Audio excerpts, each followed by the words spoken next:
Stigao mi je novi Knockpix Mate H308R Clip-on i jedva sam čekala da ga podijelim sa vama.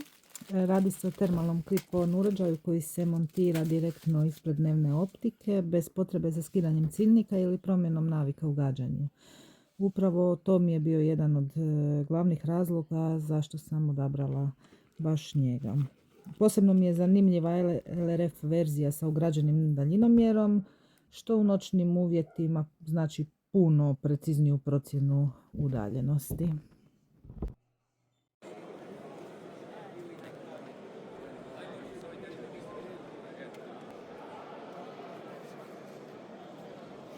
Nakon što je uređaj stigao, otišla sam u Rusan po odgovarajući adapter. A zašto baš Rusan?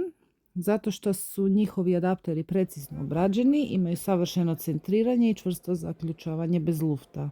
A kod clip-on sustava to je presudno.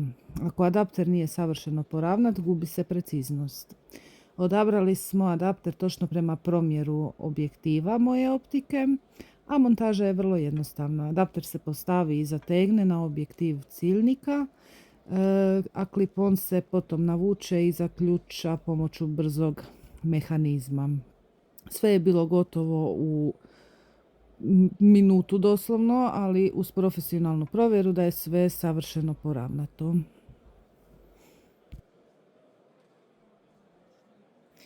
Nakon montaže u Rusanu smo odmah napravili upucavanje uređaja. Kod clip-on sustava cilj je da samo digitalno prilagodiš sliku i odmah je bilo sve u redu. Ono što mi se kod Mate H308R posebno sviđa je jasnoća slike, brzi refresh, bez trzaja i jednostavno sučelje. Kompaktan je i ne dodaje previše težine na prednji dio oružja. Za prvi dojam sam jako zadovoljna, a u sljedećim videima pokazat ću ga i u stvarnim uvjetima na terenu.